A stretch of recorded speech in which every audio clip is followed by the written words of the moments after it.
नमस्कार। आप इस जन्म में परफेक्शन के साथ अद्वितीय व्यक्तित्व के साथ जन्म लिए हैं। क्या कभी आपने ये सोचा है कि आपका जन्म इसी राशि मिथुन राशि में क्यों हुआ है? तो देखिए, मिथुन राशि के स्वामी ग्रह बुध होते हैं। बुध ग्रह को ज्योतिष शास्त्र में ग्रहों के राजकुमार की संज्ञा दी गई है।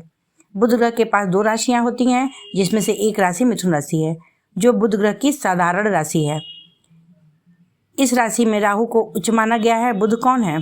बुध राजकुमार ग्रह है। बुध ग्रह बुद्धि, तेज दिमाग, बहन, बुआ के कारक होते हैं। यदि लग्न में या किसी केंद्र में मिथुन राशि हो और उसमें बुध ग्रह बैठ जाए तो ये पंच महापुरुष का भद्र महायोग का निर्माण होता है। ये जातक व्यापार में, बिजनेस में बहुत सफल होता है। यदि वह नौकरी भी कर रहा हो तो बिजनेस को लेकर उसके दिमाग में बहुत सफल योजनाएं आती हैं, क्योंकि बिजनेस का कारक भी है। मिथुन राशि वायु तत्व की राशि है। इसमें 3 नक्षत्र का प्रभाव होता है, मृगशिरा, आर्द्रा और पुनर्वसु। जो मृगशिरा के स्वामी मंगल, आर्द्रा के राहु और पुनर्वसु के स्वामी गुरु हैं, इन नक्षत्र के स्वामी। अतः इस राशि में 3 ग्रहों का प्रभाव होता है। मंगल के कारण ये वचन के बहुत पक्के होते हैं। जिसको किसी को वचन दे दिए तो बस दे दिए, फिर उसे पलटते नहीं हैं। गुरु आसमान के राजा हैं, तो राहु और गुरु मिलकर जातक में ईश्वरीय तत्व को बढ़ाते हैं। इस राशि के जातकों में ब्रह्मांड के बारे में पता करने की योग्यता जन्मजात होती है। ये दूसरे के मन की बात पढ़ने में परफेक्ट होते हैं, परफेक्शन हासिल होता है। ये दूरदृष्टि, बहुमुखी प्रतिभा के धनी, अधिक चतुराई से काम करने वाले होते हैं। अधिक जिज्ञासु, कुशल, कूटनीतिज्ञ और राजनीति भी होते हैं। बहुत तेज दिमाग होता है इनका। सामाजिक आकर्षण के केंद्र भी होते हैं। ये चंचल स्वभाव के भी होते हैं। किसी भी चीज़ से जल्दी उब जाते हैं, क्योंकि ये चंचल ग्रह है। बुध इनका राशि स्वामी है, जो राजकुमार कहलाता है। तो देखिए, जैसे बालक का स्वभाव होता है, बालक कैसा होता है? थोड़ा चंचल होता है, किसी भी चीज़ से तुरंत जल्दी उब जाता है।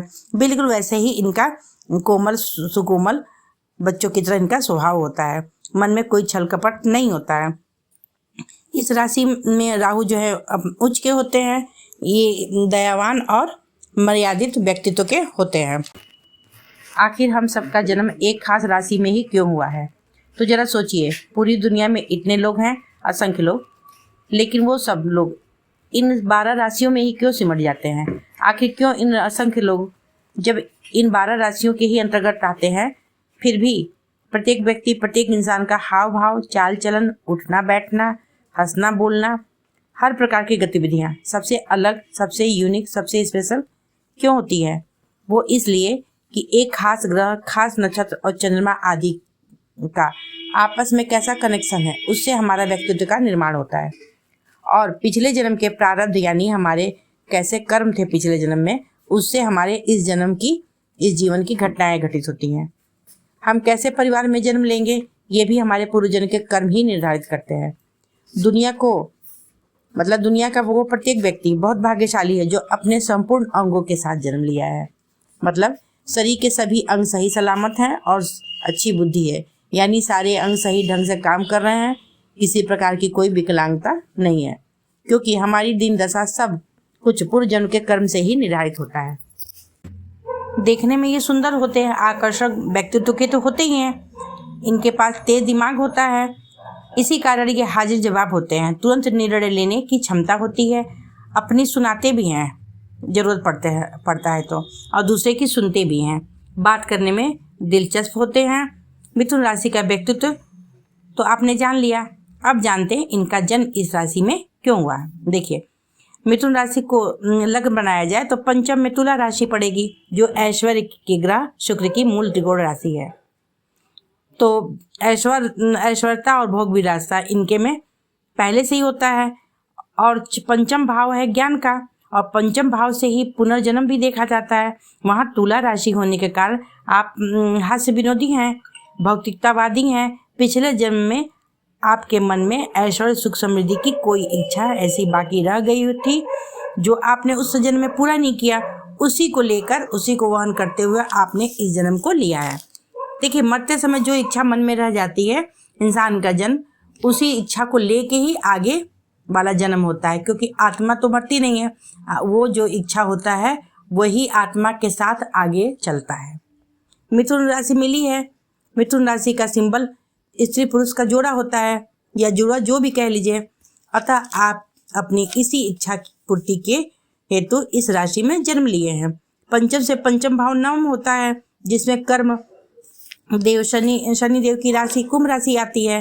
कुंभ राशि शनिदेव की मूल त्रिकोण राशि है और प्रिय राशि है, ये तो आप जानते ही हैं, जो ये बताती है कि आपको अपने धर्म कर्म को पकड़कर ही चलना है, इसी से आपको सफलता प्राप्त होगी। और तीसरे भाव में पराक्रम भाव में सूर्यदेव की राशि सिंह राशि पाएगी, उससे आपको पराक्रमी बनाती है सिंह राशि, जो आपको ईमानदारी के साथ धर्म कर्म के पथ पर चलने की प्रेरणा देती है।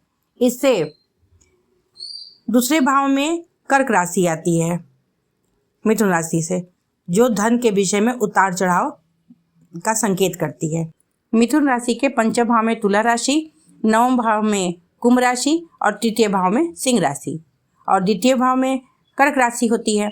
और नक्षत्र मृगशिरा, आद्रा और पुनर्वसु नक्षत्र होता है।